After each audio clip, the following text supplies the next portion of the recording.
would say when you look at the synod as a whole and look for what were the tension points, the one is clearly the women's movement, which got aired in the first weeks and lost in the final summaries. And then the argument between the Opus Dei people and the bishops, especially the liberal bishops who feel bypassed by them, not only bypassed, but pressurized by them to go along and to do things in their very conservative way. I'm trying to think if I need to fill in for you more about those movements, their outline. I think I gave you the major notions. I mean, it's definitely a pre-Vatican II theology they work out of. It's a very hierarchical model of the church. It's very authoritarian. Yeah, I know a way of saying it. That is, it is the polar opposite of what we're seeing in liberation theology, the rising of the base communities. So in the base communities, the small groups like that, people get together and they read the scriptures, much as the woman did in Patricia's talking about the story of Lazarus, whom Jesus raised from the dead, where they get together and the Spirit is at work and they try to solve their problems and so on, and it's grassroots, it's bottom up. These other organizations are extremely top-down. They take orders from the people at the top. And that sort of base community notion would be not part of their thinking at all. Well, many people are extremely afraid of Opus Dei and what it can do to the church. It is clear that they have the ear of the Pope. There's no doubt about that. Many people think it's his own model of how you can get things done. And it does have clearly a certain efficiency about it. You got somebody at the top who's got the vision and knows where the whole thing ought to go, and you got a lot of troops ready to march and to carry this out. And they have share his general viewpoint that the clergy directly should stay out of the political realm, and that the lay people should be in there, and that the lay people therefore should be taking and attempting to form a Catholic political structure. That's why they were extremely active during Franco's Spain in the 30s and afterwards. When Franco came to power, that was their model, and that began in Spain, by the way. That was their model of how the political order ought to be run. You can remember for years conservatives in the United States put forward Spain as the model. That's how things, and they were very powerful all the way up into the 70s. And I think they're somewhat out of power at the moment, at least as I understand it. Well, let's stop there again and see if anybody wants to ask anything about that section. Her Patricia's point here was that formation should go on in the parish. And that, she had beautiful things there. Let's not miss that. The parish should be close to the sufferings and joys of not only of the baptized, but of all the people living in the area. So it isn't just a cliquish kind of thing. Parish is to be involved. Should be a community of life with God and with others. A place where love can find a fuller expression, where people suffer and celebrate together. Oh yeah, another point in here that I think maybe some will come up later on, but that the parish should be where small groups. She's got this sort of base community idea. No. Any questions? Comments?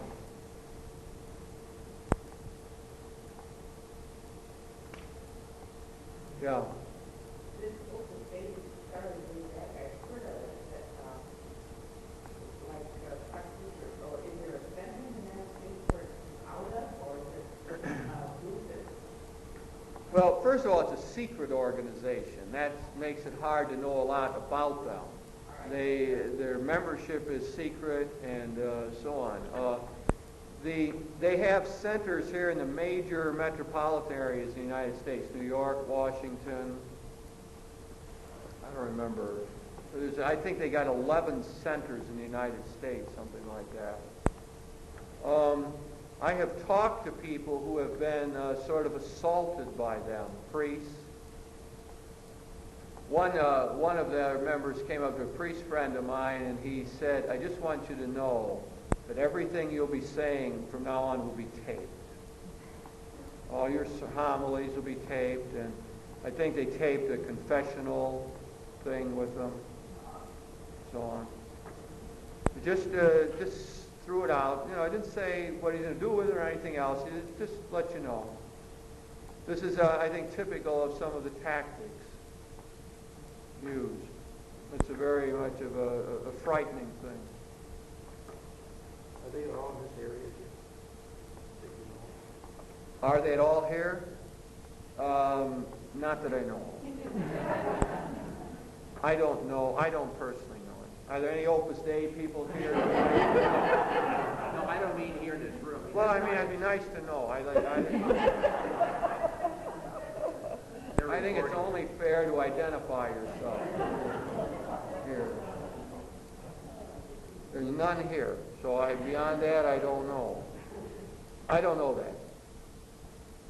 I mean, I've had some strange phone calls, certain threats made, but certain reports sent to the apostolic delegate, but I can't say that the people who did that were working for a particular organization. They never identified themselves. So I don't know. No.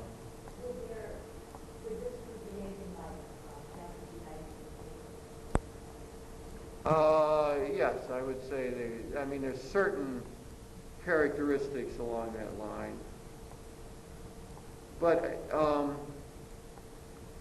they're very, Catholics United for the Faith seems to me to be interested in internal church matters and interested in orthodoxy and doctrine and teaching and so on, where I think the Opus Dei and the communion and liberation groups their real thrust is to get people into the world, into prominent positions. They like to get well-to-do people, wealthy people, prominent people in the organization who can influence the political order.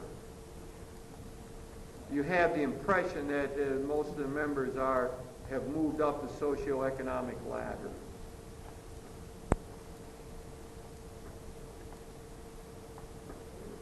Why do I think that Marcinkus is connected with Opus Dei?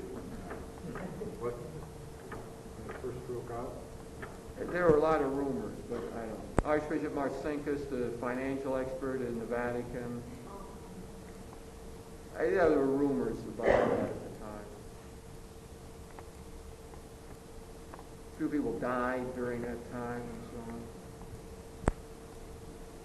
One has the impression that there's hardball is being played, is what it says in this whole thing. Yeah. Well, this is all, what was the title tonight? Laity and Hope, right? Yeah, what do I got, 10 minutes here?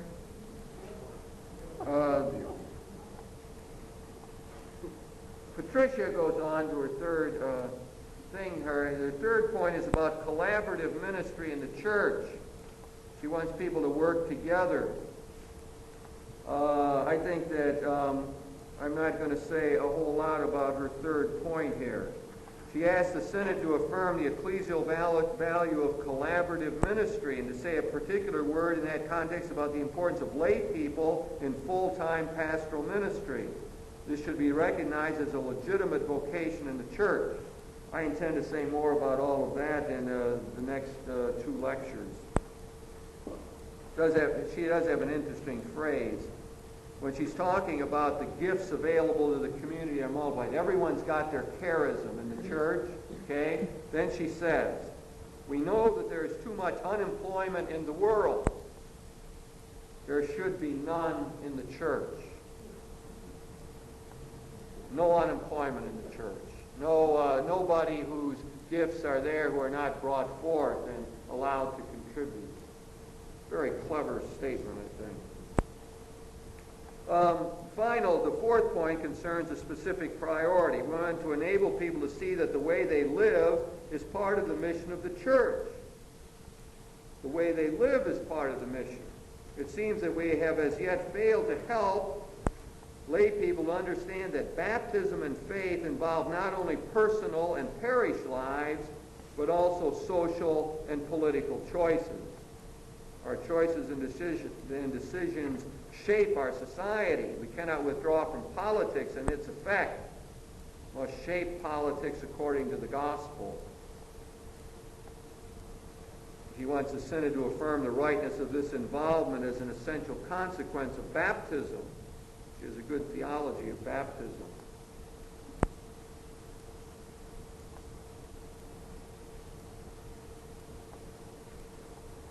Okay, again, I intend to comment further on that in another time, but she says this must be a priority for formation. This means learning to live with conflict, even within ourselves and our communities. So we have a dose of biblical realism here from Patricia. But conflict, like failure, must sometimes be part of our witness. Here, as in all of our lives, we are living the cross of Christ. So she wants to introduce sort of a note of realism here. If anybody's going to be serious about ministry and so on in the world, in the political arena, things are going to be difficult. And there's going to be conflicts. We're going to get our hands dirty. People aren't going to like what we do sometimes, etc. The cross is part of life. Then she goes on, and we're getting very near the end here. She says, finally, I feel glad of this opportunity to speak to you, especially because I am a woman. I am glad of the opportunities I have to live my vocation as a woman in the church. In the church, many women feel undervalued and long for the possibility of making their full contribution to ministry and mission. There is an urgent need to accept more fully the gifts and insights that women bring to formation and to recognize their voice in society as the voice of the church. So, she gets her plea in, and I think that became the other, besides the lay movement versus parish, the women's question was clearly a dominant one, and you had on the one side those very cautious liberal bishops who wanted to at least talk about women becoming deacons or acolytes. You know, certainly weren't any raving revolutionaries walking around in that council. And on the other hand, you have all of that line of thought that people said they're not going to listen to Patricia here. You know, that's nice, and she can go on about doing what she's doing, and we will give her a pat on the back, but she's not really going to get into the centers of power. She's really not going to have a say in what goes on. And the dominant group, the clerical group there, is going to insist on that. So we get a manifestation, as I said in the beginning, of clericalism, feeling that if something went wrong from the liberal progressive viewpoint in the Synod, it is that the clerics dominated it, and that the voice of Patricia was not really heard and could not really carry the day.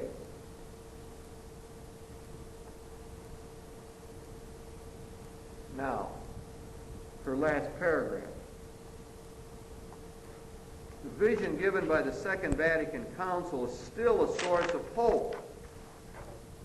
Despite inevitable frustrations, I and many of my generation, she's 31 years old, look to the future with confidence and a sense of anticipation.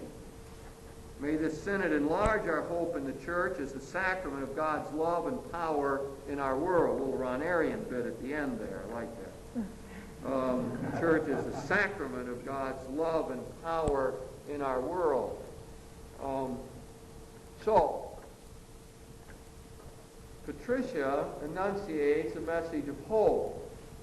Not because she thinks everything's rosy, but as she says, despite inevitable frustrations, she finds hope in the church and the Second Vatican Council and so on. Now, I started out by saying I was guided in this by Gabriel Marcells. He's the Christian existentialist philosopher, 20th century, wrote a lot on the question of hope, who said you cannot know hope unless you know despair. Hope is not the same as optimism. Hope is a virtue that ultimately relies on the power of God to bring good out of evil, to bring life out of death. And I think that becomes the sort of hope that in the darkest of times the Christians have to hang on to. In a sense, this synod experience, which is so disappointing, which was such a fiasco from the liberal viewpoint, which disappointed so many people who had hoped that something good would be said, and disappointed women who expected some sort of a positive statement, who left our bishops almost speechless and in the press conferences and knowing what they could possibly say good that happened. Oh, in the midst, it's exactly in those kinds of dark times that virtue of hope is tried and its significance emerges. You know, it says that something that all things are in the hands of God, and that finally the Spirit is at work, and that the coming of the kingdom is God's work and not our work. The establishing of justice is finally the call of God, the invitation of God for us to work harder. So that is sort of this grand vision of hope. Well, that's nice. In one sense, that can sound so ethereal, so heavenly, so fuzzy in a way. And to me, that always gets concretized in real life, in people. Thus, you now understand my methodology for the night. Because right in the midst of all of that messiness and confusion and lack of dialogue walks Patricia Jones, a living signal of hope, someone who won't let the frustrations beat her down, and someone who had the courage to get her say in most difficult situations. Person who's responsive to the Spirit, a person who went to the trouble to educate herself and has served now for many years, who's tried to collaborate and work this all out. So Patricia becomes a sign of hope. And furthermore, Patricia left Rome October 31st and went back to Liverpool, to a parish surrounded by a tobacco factory, and went back to her work of trying to make the kingdom real in that depressed area of Liverpool. In other words, whatever the Pope does with what she said can't take away from her whole effort to Christianize Liverpool, to form people in collaborative ministry.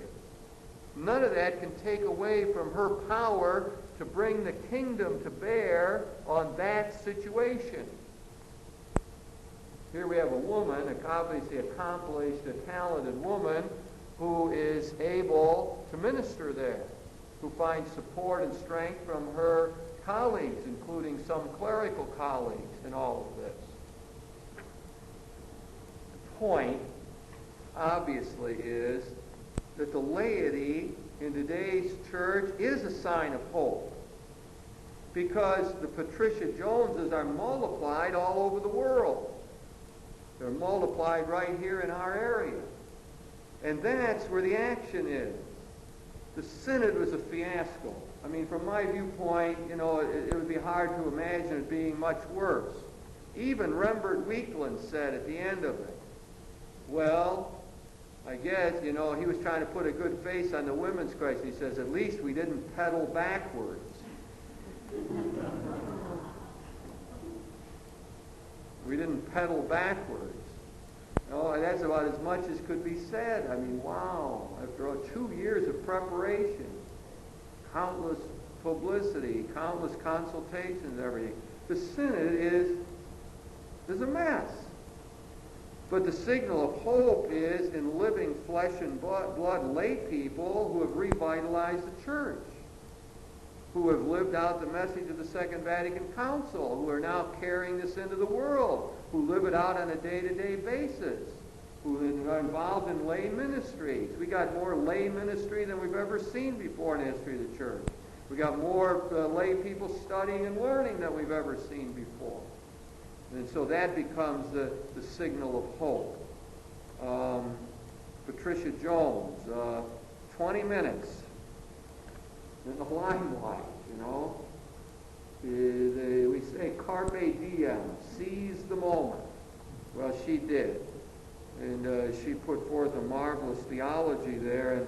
And not only that, but she put forth a theology, as she said, that would link her life with her religion, would link her everyday activity with the theology she was studying. And I think then she was one of those who could take it back and be one of those signals of hope.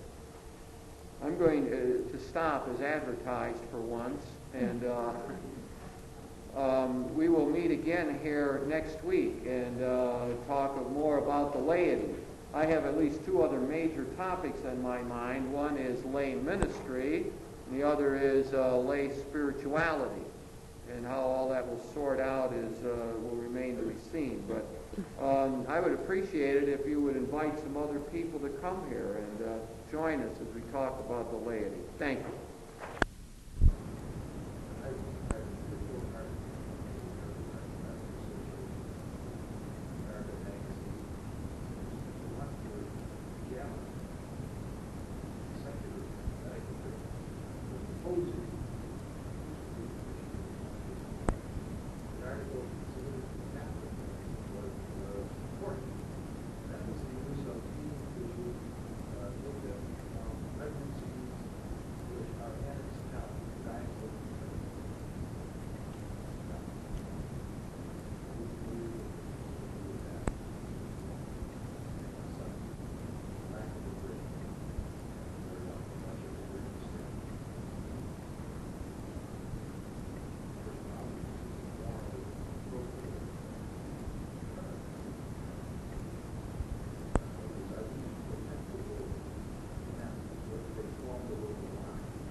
identity problems potentially over time. Your last person who was talking about what the race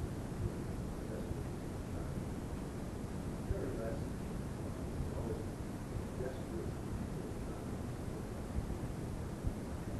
identity problems now are that stage of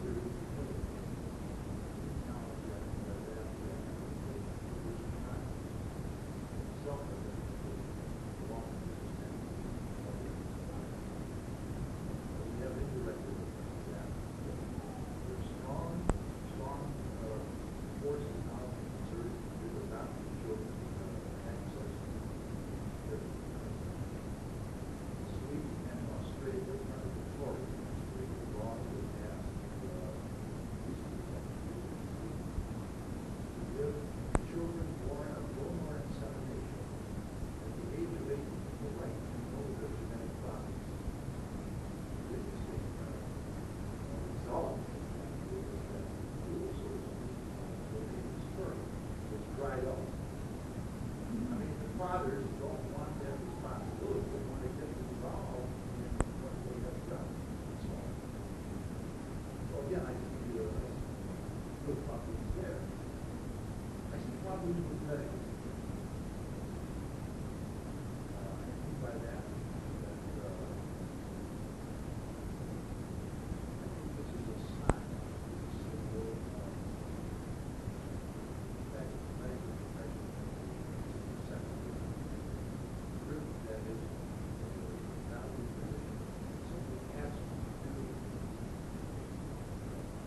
party with the faith.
that, I have no problem with that. But to say that that would be morally acceptable, and that anything else would not. Very effective.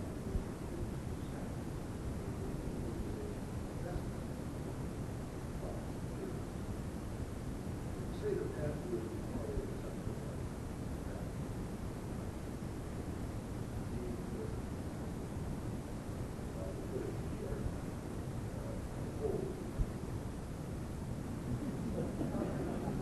Moral terms. I think it's very difficult to see that that has anything to do with the serious issue with basic values.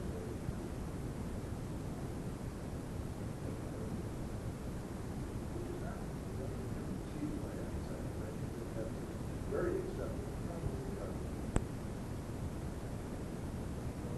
You would say those who would hold personally speaking, agree to take that not today, who is going to be consistent.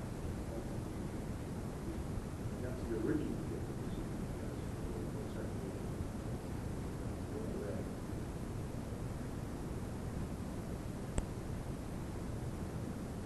That way,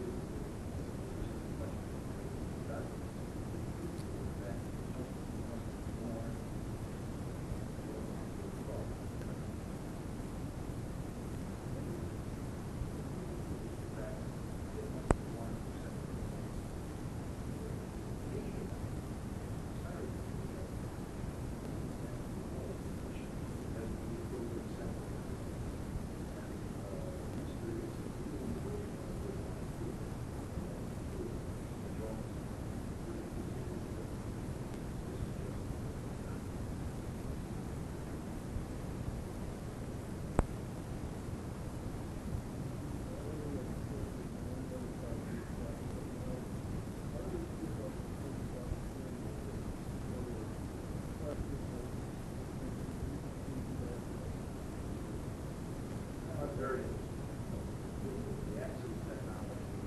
I mean, that's not the thing that we're going to have officials on, but when it's the question is all that's secondary, tertiary, they come along, of course. Listen to that address. Several events, first of all, there are 100 people. Over half of them never had a president.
word is keep communicating. You're a person. You're a person. You cannot rub shoulders with somebody else and disappear into another person.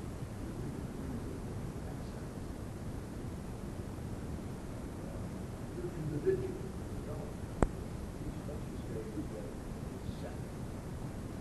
So therefore, when we say that on the genetic package is there, the organization is not.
then legalization.